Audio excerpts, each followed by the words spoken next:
Softball University Instagram Live. For those of you who don't know, my name's Coach Arista, and today's going to be a little bit about my story. So first off, a couple things about myself. My favorite food is sushi. Yep, probably would be a picnic item too. I know we were talking about picnics yesterday. Love sushi. Close second would probably be pulled pork sandwiches. Another great picnic item. My favorite sport is softball. Luckily, I'm a full-time softball instructor here at Softball University. Super fortunate that this is my full-time job. Really, really great to get that out of college ball and be able to pursue my passion here as well. And my favorite animal is my dog Daisy. So for those of you guys who have dogs out there, that's my favorite animal. She's a little border collie. She just turned 2. So she's getting to be a big girl for sure. But just waiting for a couple of you guys to hop on. If you guys have any favorite things out there that you want me to know about, feel free to share. Favorite foods, favorite sports. If you guys do any cool outside activities, I used to blow stained glass, and that was kind of my favorite activity to do outside of softball. Petered off a little bit after college and stuff like that, but I know that we all have a lot of interest besides softball as well. We're all well-rounded student athletes out there, for sure. We got people, they're still popping on slowly. We got hi guys from Brooke Schrader. Hi Schrader, how's it going? And, oh my gosh, miss you guys. Maddie says ramen. Ramen's a good one. Like, gotta dress it up a little bit, crack an egg in there or something, or just plain. Like I think you gotta add the egg. Absolutely. Gotta add the egg. Yeah. And then lots of hearts from somebody. I love it. Well, to start off my story, I started playing select softball at the age of 12, meaning that I stayed in state and just did some local tournaments around here. Just introduced me to the competitive softball environment post Little League and everything like that. And I was fortunate enough to play for organizations like the Lady Sharks, the Hustle, Riho. I'm from a little bit up north in Washington, from a town called Bothell. Graduated from Bothell High School in 2013. And during that time, I was going through the recruiting process pretty heavily to get into the schools of my choice. So I looked around the U.S., made my list of my top schools, looked a lot on the East Coast, but I didn't really have anything that popped out to me. I sent the emails before tournaments. I know a lot of you guys are going through that process as 16, 18U players to kind of put yourself out there in front of college coaches. So going to those exposure tournaments, sending out your emails, making sure that those college coaches have your guys' schedules. I went through that entire process pretty intensively throughout that entire time. Do we have a question about the recruiting process? Did you call the coaches too? I did. It was actually terrifying, to be honest. I had a coach call me from Hawaii Hilo, and I remember that was my first phone call, and I had all my notes written out. I was sweating bullets, and she was just the most personable coach on the phone, and it ended up being really nice to just talk to someone who is actually in the game, and they're looking for a great fit for their school just as much as you're looking for a great fit in their school. So the more coaches that you can call, communicate with, just send emails to, the better, because you'll get a lot more practice in communication and things like that. Yeah, any more questions about the recruiting process? That was pretty much my high school select ball experience, was getting myself out there to college coaches and pursuing the goal of playing softball in college. That's something that I knew that I really wanted to do, despite playing a lot of sports growing up, like volleyball, soccer, basketball, skiing, all that kind of stuff. Softball was really my main sport, my main passion. So that's what I grew up kind of devoting myself to. When I did reach my junior and senior year of college, nothing really had jumped out to me as far as schools across the country go. I didn't really feel ready to go out of state. So my mom is fortunate enough. She teaches over at Shoreline Community College. Shout out dental hygiene over there at Shoreline. They're doing work. But she teaches over there at Shoreline, so I actually signed my letter of intent to go play junior college ball at Shoreline Community College here in Washington. And during that time, I was super excited to go there, but unfortunately 2 weeks before the season started, our coach ended up getting let go. So we had to kind of figure out what to do with the program since that was exploding. And our options were to look at the colleges around the area and kind of see what jumped out as far as softball went. Or I could just go to school. But like I said, that wasn't really my goal when I was going through the recruiting process in college. I really, really wanted to play college softball. So I ended up transferring to Edmonds Community College, where it was a little bit not a winning program, let's say, at that time, but I really jumped on board with all the girls. I have a lot of lifelong best friends that I made on that team. So I went to Edmonds Community College for a year. And then that August, before my sophomore year of college at Edmonds, I ended up getting a phone call from the Dixie State college coach. My coach at Edmonds had made the connection briefly and sent him a 30-second grainy hitting video of me, just terrible footage, but he liked what he saw, and he invited me down on a visit that next week. So this is all happening in August in the span of less than probably a month. So I went down there to St. George, Utah. It is gorgeous, it is beautiful, but it is completely different from the Pacific Northwest. So down there we've got a really great desert environment, super hot, super fun. So it was nice to have a little bit of a change from Washington. But I went down there on my visit and he said, hey, can you be down there for the start of fall semester in 2 weeks? And I was like, well, coach, can you give me until January? So I ended up transferring halfway through the year in 2015, and that same exact year we ended up going to the Women's College World Series over in Oklahoma City, and we took a little progression up there. Our team did so great. We ended up finishing second place in the National Series in 2015. That year I got 5 at-bats as a designated hitter. By no means did I start out at that college halfway through the year and become a starter.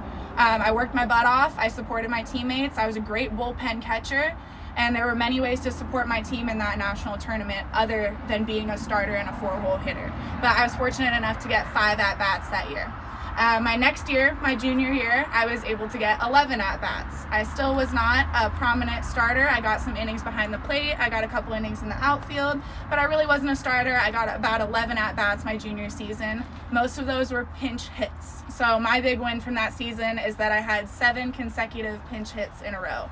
So that means coming in the middle of a game, and usually there are runners in scoring position, and your job is basically to just hit the ball. So 11 at-bats my junior year, still not a starter. My senior year, goal still being to support my team, but my goal my senior year was I want to be a starter. And the position that my team ended up needing me at was to be a designated hitter. So I moved through the lineup 6 to 4 hole, and I was a designated hitter, and that was the role that I filled for my team as we went to the Pac West Series again, and we went to Humboldt and played in the Super Regionals there. A couple highlights from regionals at California State too. So overall in my college career, I got to travel a lot of cool places, make a lot of cool friends, and then fulfill my goals in my softball career as well. And then being a designated hitter, your job is really to support your team and be there when they need you. So that was kind of my role on that team. And I ended up finishing out my college season in 2017. And then academically, I stayed there an extra year as well to finish off my degree in finance.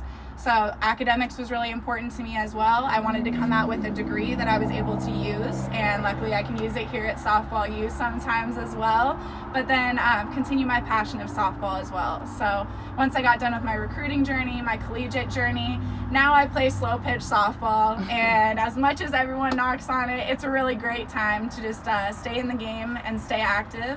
So now I'm kind of continuing my softball dreams that way and playing a little bit of slow pitch around the Tacoma area. So that's kind of a brief way that I went through my college journey. If you guys have any questions about recruiting, how it is to transfer, how it is to move to a different state, I don't know if I mentioned this, but Dixie State's a Division II. So if you have any questions about like Division II through Division I, NAIA, there are tons of different options for schools. So really finding what fits you. I know that when I walked on campus at Dixie, it felt like home right away. So I'm really glad that I waited a little bit and kind of had this opportunity fall into my lap before my sophomore year in community college. And then I'm really glad that I was able to move on from there and pursue my dreams to play at a higher level. Yeah, we got some questions. Yeah, I think it's really cool to hear some of the different roles you got to play on the team. Oh, yeah. But we got some questions here. Mm-hmm. Was it hard to leave your teammates at Edmonds when you transferred to Dixie? Oh yeah, that's a really great question, and it absolutely was. Like I said, I have a couple lifelong friends that I still talk to from that team, and it was kind of heartbreaking to leave them before their sophomore year. Like I said, it wasn't the most winning season when I came in, and by the end of the first year of my freshman year, we had built a team that was one game short of the NWAC series, which was huge. And building a program like that with that group of girls was very, very tough to leave. But there were no hard feelings from one, the coach, or two, my players and friends. They knew what my personal goals were as far as softball went, so they were all very supportive in kind of my journey and transition over to Dixie State. That's a great question, but yeah, it's so hard to leave the friends that you make on each team. How was it? I'm sorry, there was a question. I'm trying to find it. How did you adjust from one program to the other? Like from each program? Yeah, luckily I had the workout programs from my Division II college while I was still participating in the fall season at Edmonds in some non-league games. So I had transitioned their workout program to while Edmonds was doing their workouts, I would do the workout program that was at Dixie. So that made the workout side a little bit easier to transition. But it was really a learning curve once I hit the ground running at the Division II level, because they've got all new signs, all new plays, different girls to kind of work with. But I was really lucky to have some supportive teammates and kind of transition that as well. Yes. Sweet. What's your favorite thing about working at SU? Oh my gosh, the people. Are you kidding? I get to work with the Shauna Wright, the Maddie Wright, the Annie Lockwood, the Kellen Tate. Are you kidding me? The people are the best thing, and then the students that we have. You guys work so hard, and the discipline that I see in our programs and just the fun that you guys have with the game, that's definitely my favorite part of working here. Yeah. What is your top tip to players during the recruiting process? Ooh, top tip. Put yourself out there. Really just reach out to coaches. If it doesn't work, there will be another coach, right? If you think it's embarrassing, it might make for a funny story later once you join that program. So just reach out, get more comfortable communicating, one, with adults, especially in authority positions like that. But like I said, they're trying to find a good fit for their school as much as you're trying to find a good fit for you. So communicate with them, and two, figure out what you would like from a school, academically and athletically. One of the things that I would always ask myself, and my dad would tell me to ask myself on campus, was if I got injured and I had to ride the bench all season, would I still enjoy going to school here? So really make sure that the school is a good fit for you more than athletically.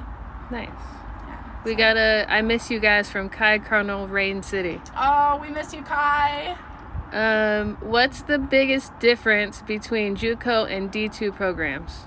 I think the people that you're surrounded by and their goals are what separate those programs. Not skill level wise, because you can get some really good athletes at the junior college level and at the Division I level, but their goals might differ a little bit. Some people might want to pursue academics a little more toughly. I know that nursing majors especially have a little bit tougher time when they try to do that at the Division I level. But I would just say people's goals, but not taking away anything from the skill from JUCO level all the way up to Division I and NAIA. So skill is pretty spread out as well. Awesome. Yeah. Last question. Sound good? Definitely. Good to have one more? Yeah, absolutely. I love it, guys. Keep asking questions. How did you like living in Utah? Oh my gosh. Okay, so interesting transition for sure. Coming from the rainy Washington State, I got to live 30 minutes away from Zion National Park, so I still got to do the same things that I did in the Pacific Northwest, which was hiking, biking, kayaking, doing all those outdoor activities. It was just nice every single day, so I got to do them every single day. I got to, just be out in the desert and have a great time. Living in Utah was definitely, people-wise, a little bit different as well from Washington, but getting that exposure to different cultures, different weather, just a different place being away from home was such a great experience. Yeah, love Utah. Awesome. Well, thanks for sharing your story. Yeah, you guys are so awesome. Thank you so much questions. for having me. Yeah, great questions today, and we will see you guys next week on Monday for some more Instagram Lives. Have a great weekend, everybody.